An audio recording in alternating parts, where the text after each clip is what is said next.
I start my talk, a hearty congratulations to Dr. Jamal for taking on this very ambitious task.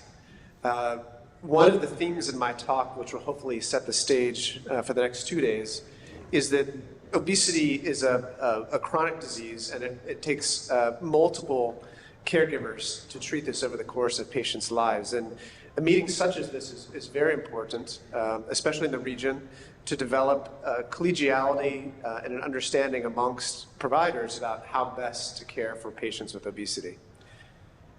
So obesity is a disease state, cost, and I really want to focus on emerging opportunities and technologies about how we will treat obesity differently in the near future and the distant future as well. These are my disclosures, none of which are pertinent to my talk. So just taking a step back, just 10 years ago, obesity has been recognized as a separate disease process since 2013 by the American Medical Association.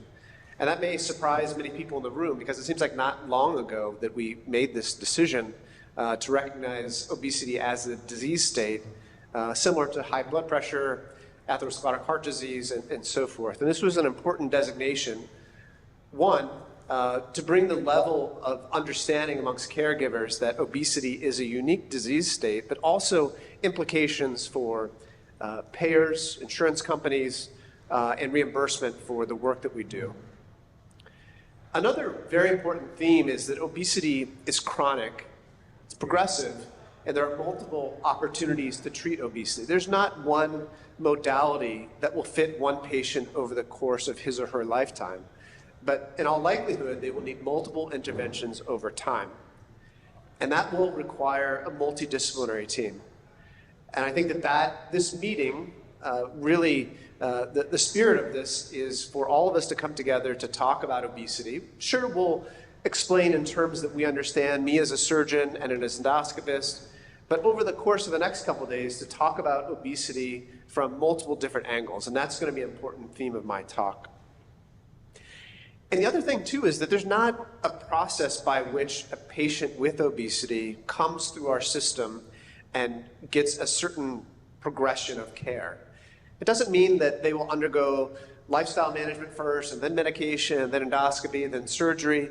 Each person will be different, and the way in which that care is delivered will be highly variable and unique to that individual. And it's going to take all of us, obesity medicine, dietitians, psychologists, metabolic surgeons, exercise medicine, cardiology, pulmonology, and many more people that aren't even in this room today. So the fact that we can gather together to have a conversation around this is just the first of many steps that we need as a multidisciplinary team to treat obesity in our patients. We know that metabolic and bariatric surgery is proven durable. We also know that surgical intervention is very diverse in terms of how it's delivered, the care delivery team, and there are very unique implications as to whether that is happening in Kuwait, in the Gulf region, in North America, in Europe. And we have to pay attention to that because our patients are different. In our practice, they're different, but around the world, they're different. Their behaviors are different. Access to different types of care, medications, surgical skill are variable, and then access to and delivery of care. And I do want to talk about that a little bit, both from an American perspective and then also from a UAE perspective. But to kind of shine the light back on the United States, 42% of Americans are obesity, nearly 10% have severe obesity, and the estimated US dollar cost per year is about $173 billion. And the average cost of treating a patient with obesity versus a patient without obesity is nearly 2,000 US dollars more. And obesity is associated mortality, is second only to smoking in terms of preventable causes of death. And the story looks like this in many places around the world. This is a heat map of the United States looking at the rates of obesity from 1990 to 2000 to 2010 with a definition of BMI greater than 30.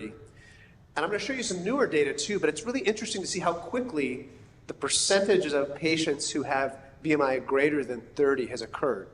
from a kind of light blue and white in the 1990s to nearly orange and all red in 2010. But in 2022, we've changed the color rates and the numbers. Before, the highest penetration was greater than 30%, but now we're looking at the majority of the country being between 35 to 40 and 40% or more. And this is reflected around the world to varying degrees. And this is an important consideration, not just the absolute number, but the rate at which obesity is changing across the United States.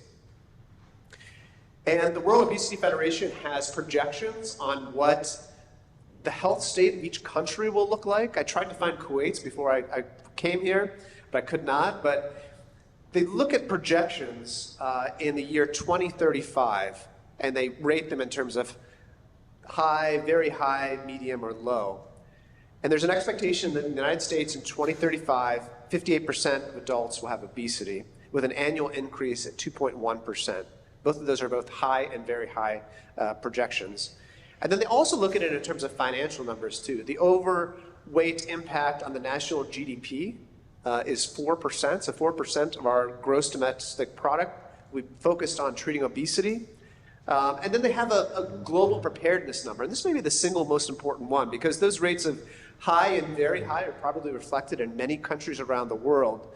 But what kind of shape is the country in to deal with the sheer number of patients who will have obesity?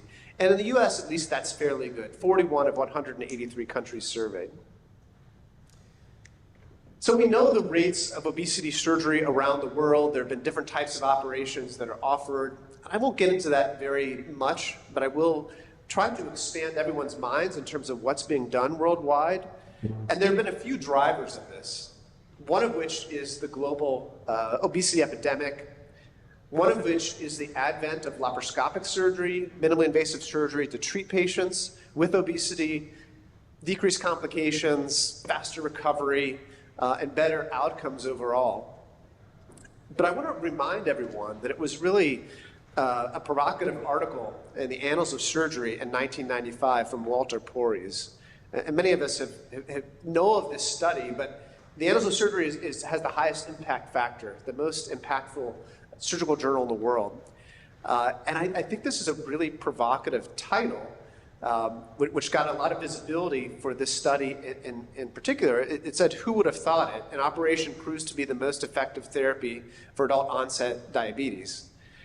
Now, there's a lot to argue around this. One, should a scientific journal have such an article with a title as this? And two, it may be the most effective therapy. It's certainly not a cure, but really got a lot of visibility for Roux-en-Y gastric bypass, for therapy for diabetes, but really started a chain reaction for surgical therapy for obesity.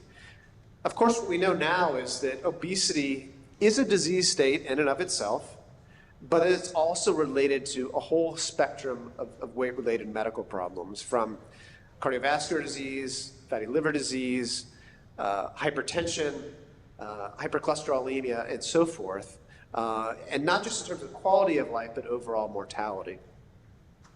And appropriately so, many of our physician colleagues questioned some of the data that was coming out in the mid-1990s, saying that, well, okay, this is great. We know that gastric bypass in particular is effective as a therapy for diabetes, but we need better quality studies done. And probably the first of these studies was done at the Cleveland Clinic in Ohio, the STAMPEDE study, which was a prospective randomized study of intensive medical therapy versus surgery with intensive medical therapy. Not as obesity or weight loss as a primary outcome, but diabetes management. And this series of articles really were landmark in establishing metabolic surgery as effective intervention for diabetes, and has paved the way for the specialty of metabolic surgery. So how has that impacted the global worldwide obesity epidemic? More than 600 million adults worldwide have obesity, and this has doubled since 1980. And nearly 600,000 operations are being done around the world to treat obesity. What's interesting is, and I'm going to touch on this a little bit, is that there are at least 50 different types of surgical procedures that have been proposed or offered for treatment of obesity, and there are many variants of the more common operations. And our field of metabolic surgery in the pantheon of general surgical procedures is relatively new, ushered in by the development and widespread adoption of laparoscopic surgery. It has allowed our field to grow. It's a newer field, and there's been a very rapid turnover in terms of the types of operations offered and the way that we approach treating patients with obesity from a surgical standpoint. We'll talk about some of those details in this lecture and beyond that, but I think it's really important in the spirit of this meeting again that new devices, new technologies, new surgeries require very careful vetting and analysis. Obviously, this is important for patients. It's important for the providers who are in this room today, and also for healthcare systems, and there are significant implications for this. And I'll tell you, one example of this is just variation in outcomes at bariatric surgery centers in the United States. And this was an insurance claim data study looking at 150,000 patients at more than 165 bariatric centers, all centers of excellence in the United States. And they looked at risk-adjusted and reliability-adjusted serious complication rates, and they varied 17-fold amongst the 50 states in the US. And at a state level, even within a state, there was huge variation.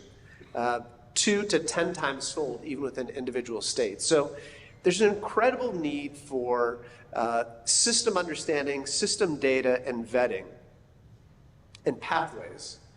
And if you dig into this a little bit more, and I'll talk about the United States first, but then worldwide, there aren't really a lot of standardized pathways. There are professional organizations like the American College of Surgeons, IFSO, ASMBS, MBSA QIP is one of our bigger data collection registries in the world, allowing for accreditation, facilitates outcome tracking, and provides feedback on how your program is performing.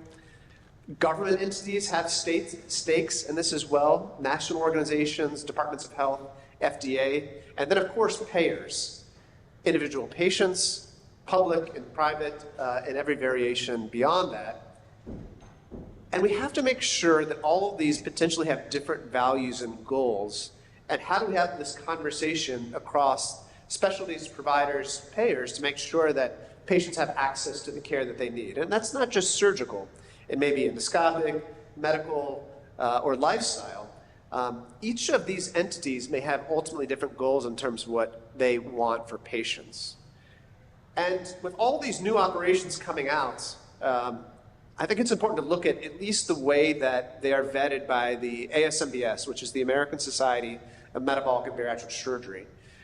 So when a new procedure is being performed at some level in the US or around the world, it's submitted to the executive committee for evaluation. There's a series of votes that it goes back to. The entire membership is allowed to comment on it, then it goes back to the executive council for voting.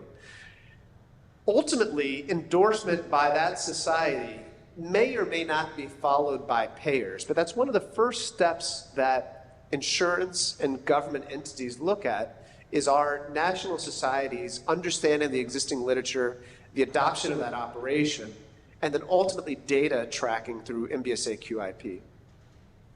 And it's important because there's a lot of procedures that are approved by ASMBS. So ASMBS is our society, the FDA is a government entity. They regulate not operations, but devices. And the number and diversity of operations that the ASMBS supports has increased by 50% in the last 3 years. So it goes back again that from a surgical society standpoint, our specialty is one of the most rapidly changing amongst surgical specialties. And it's important for us, everybody in this room, to pay attention to what that data looks like, seeing what those outcomes look like, and then trying to figure out what we ultimately offer our patients. And from a more regional experience, we had a similar conversation with the Department of Health in Abu Dhabi. When I went to Abu Dhabi in 2017, there was a required waiting period for surgery, failed medical management, but not an understanding of multidisciplinary intervention. And there was a committee convened to look at this and reviewing the world's literature, and we changed the paradigm from failed medical management, which was the actual descriptors in their qualifiers to looking at outcomes from individual centers and contributions from a multidisciplinary team. This allowed for a very rapid change in terms of offering surgery to patients and access to the healthcare system. There was initially a big concern that with this change in paradigm that the public insurance system would be flooded. But with the adoption of these new guidelines and an MDT, the overall quality of care delivery improved significantly. And with all these new procedures being offered, many of these operations, devices get put into these investigational procedures. Investigational procedures, by definition, should be performed under study protocols. They need third-party oversight. And it's critically important that if you're participating in these studies, that we look at both short-term and long-term data, and if possible, to put them into a registry like MBSA QIP. This may or may not involve an institutional review board or equivalent to make sure that there is a committee evaluating new research protocols, that they understand and apply to research ethics, less study design, and this might also include national, local, regional, and institutional controls. There should be a diverse group that makes up these groups, managing conflict of interest, and ultimately we need to ensure that the rights and welfare of our participants is protected. So, having said all this, I wanted to set the stage for what's new in metabolic procedures from an interventional standpoint, and really what isn't new. There's been a plethora of operations and procedures that have exploded onto the world scene for treatment of obesity in the past 5 years. There's a consensus group that got together looking at standardization of bariatric metabolic procedures, a world consensus meeting statement, and it looked at the majority of operations were being done in derivations thereof. Obviously, sleeve gastrectomy is the most common operation in the GCC, but around the world, including the United States. The reasons why this has occurred: one, there's been significant improvement in terms of procedure-related outcomes. It's technically easier than some of the other operations, though it's very nuanced. It's not an easy operation, but it is technically simpler. And it may be potentially safer than some of the other operations we offer, like Roux-en-Y gastric bypass. Of course, one of the problems is that we don't have long-term efficacy and data, but we'll talk about that over the next couple days. But at that World Consensus Summit, we looked at all the operations that were loosely based around sleeve gastrectomy. And this is what we came up with. And the ones that I've highlighted in blue are probably the ones that are most commonly being offered around the world.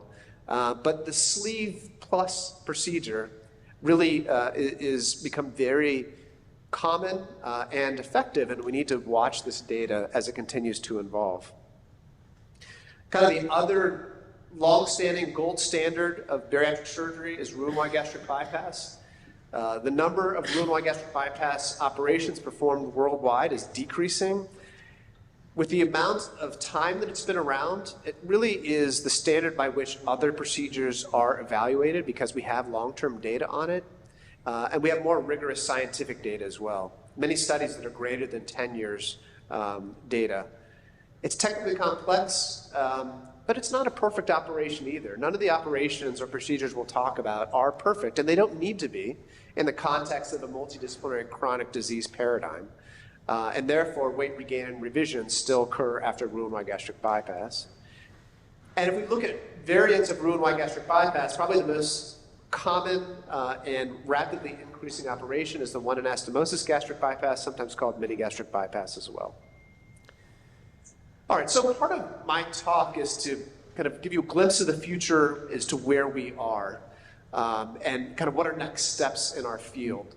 And one of these areas that has been a part of the subspecialty of general surgery and is impacting metabolic and bariatric surgery is the application of robotics. Robotic surgery has existed in the United States since the 1990s, but a robot is no longer just an operating system. It's allowing for some themes that I think will be very important in terms of surgical procedures as we move forward. Network connectivity, interaction with advanced imaging overlays, training opportunities, simulation, connectivity, and application-based improvements. In many ways, a robotic platform is a data collection device. And we can take all those data points for process improvement. And it's not necessarily specific to any one device, but there will be many new systems entering into the market over the course of the next 1 to 5 years, all of which are tools to perform an operation, but are really data collection devices. So robotics in surgery is a revolutionary change that fundamentally will disrupt how care is delivered to varying degrees around the world. But I want to remind everybody in the room that in addition to robotic technologies, endoscopy, specifically how it applies to bariatric surgery, also will give a new avenue for treatment of our patients. And to varying degrees, endoscopy is practiced by gastroenterologists or surgeons. But I want to remind everybody in the room that endoscopy is a part of the rich history of general surgery. And all of these endoscopic techniques, devices, and interventions were initially described by surgeons. So endoscopy is part of our lineage. Endoluminal surgery equals surgical endoscopy. And if we look at outside of metabolic surgery, interventions that have been initially described in an endoluminal therapy are now almost completely being done endoscopically, or no longer being done by surgeons. So my call to arms is that surgeons, especially metabolic surgeons, need to be in the space, because devices are improving to look more like laparoscopic devices, allowing for tissue dissection, triangulation, tissue division, to perform more complex surgical procedures on the end of an endoscope. And to varying degrees, that exists today. In the endoluminal space, which I'm sure we'll talk about over the course of the next couple days, endoscopic sleeve gastroplasty is probably the most rapidly increasing endoluminal procedure, which is an endoluminal plication of the greater curve of the stomach, done under general anesthesia, but is an ambulatory procedure and is increasing rapidly in different markets around the world, partly due to efficacy, but also because of the quality of data that's coming out, and probably the most important of which is the MERIT trial, which is a multi-center randomized crossover trial showing about 14% total body weight loss at 52 weeks. I want to get back to that other area of data acquisition and processing and spend a few minutes talking about this, because I think for all the caregivers in the room, not just surgeons, the way that we look at medical literature, data collected and process improvement will fundamentally change in the next 5 years. And this will be more widespread adoption and integration of artificial intelligence, machine learning, and a creation of a digital surgery ecosystem. Now, the center of that may be a robotic or laparoscopic platform, but all of these will interface to change the way in which we train, we simulate, and we look at the quality of our outcomes. And if we look at how do we improve ourselves, I'm going to say specifically in the operating room, but you can imagine this would apply to any sort of paradigm. You know, what are the goals in terms of improving surgical care delivery? Well, we want to reduce complications during surgery. We want to decrease variability across care teams and improve performance. And then we want to review this data, which quite frankly is a massive amount of data that would be too hard for any one individual to work through. But there's significant implications in terms of credentialing, quality improvement, and whether it's at a Department of Surgery level, an institution, or governmental level, what are the implications in terms of capturing this data and looking at process improvement? So that's kind of the overarching possibility of a digital surgery ecosystem. And I'll talk about kind of where we get to and what the goals will be, but what does digital surgery mean today? So it's agnostic, patient privacy protected, cloud-based. It allows for conversations around postoperative debriefing of trainees, coaching, and surgical education. And we might think, well, you know, our residents can be debriefed, they can be coached by the mentors. But if we change the paradigm a little bit, even a mid-career or senior surgeon can benefit from coaching. And if we take an analogy to sport, even the top professionals and Tennis or football have their own coaches. The greatest in the world have coaches for each particular aspect of what they perform. And as surgeons, we have partners, we have meetings such as this, but these digital surgery platforms may allow for fine-tuning, even in experts' hands, to really perform at the highest level around the world. Implications for quality improvement, morbidity and mortality meetings, and consistency of practice are fascinating. As a department chair or a division chief, you might be able to look at each aspect of a single operation and find huge variability amongst the surgeons on your team. You could also look at paradigms in terms of how you might apply this in other areas. And we have early data on this already, not the sophisticated machine learning and digital image capturing that digital surgery allows us, but even video-based assessment, looking at video to accelerate surgical learning curves. And this comes from the Michigan Bariatric Surgical Collaborative, where surgeons were asked to submit their very best laparoscopic operations. And you might think, well, okay, if I'm allowed to submit my best operation, there's not going to be much variability. But what they found was there was huge variability from expert analysis. And even for those patients for those surgeons to look at this, there was huge opportunity to improve their overall skill, decreasing the learning curve and adoption of new technologies. So digital surgery, I think, really has three main areas. Data acquisition, and this may be in laparoscopy, robotics, endoscopy, but it will require images. System events and kinematics, and integration with other hospital shared resources. It will give insights into intraoperative intelligence, decision-making, procedure benchmarking, efficiency of instrument use and reprocessing variance, system utilization and block time analysis simply for scheduling into the operating room, and then predictive system uptime indicators, whether an operation will take longer or shorter. And in the end, once we have those insights, we'll have actions, which may be real-time intraoperative response.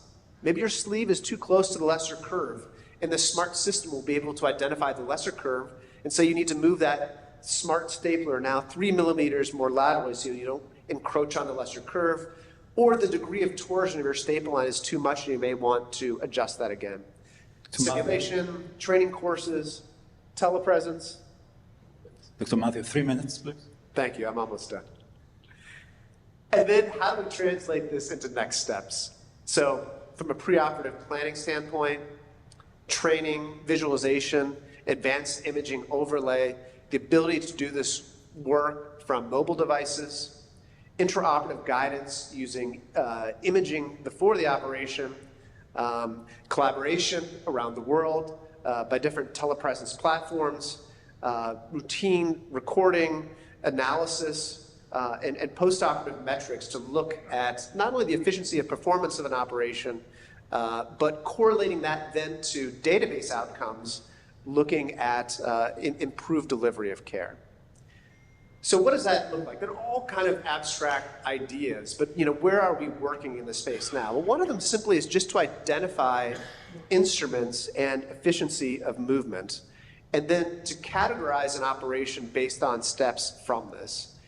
So some of the projects that we're working at now are simply intraoperative identification of structures, devices, efficiency of movement, and then overlay of analytics to identify structures based on AI learning algorithms. And this all requires data which goes in, and then after thousands of these operations are put in, we can look at efficiency of movements, identification of critical structures, and avoidance of major complications. One of the areas that our team has looked at already is looking at machine learning algorithms for prediction of major adverse events, in this case, cardiac events after elective bariatric surgery, within the MBSA QIP database, and different than a logistic regression analysis, using different machine learning analyses. And what we found is that these more complex understanding, using vast amounts of data that could not be included in a standard linear regression analysis, actually are quite good at predicting adverse cardiac events. And this is just step one of looking at massive amounts of data to predict outcomes and interventions for our patients. So in conclusion, metabolic therapies are expanding, as is the obesity epidemic. The field is full of innovation, both historically and currently, and I think that this meeting fits into that rubric of innovation as well.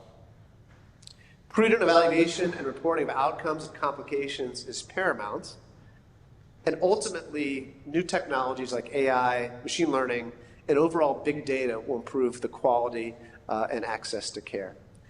I want to give an open invitation to those who are interested in minimally invasive surgery that SAGES, our major national society, is having our meeting in Cleveland, Ohio in the United States. Please, if you can, join us. And thanks very much for your attention.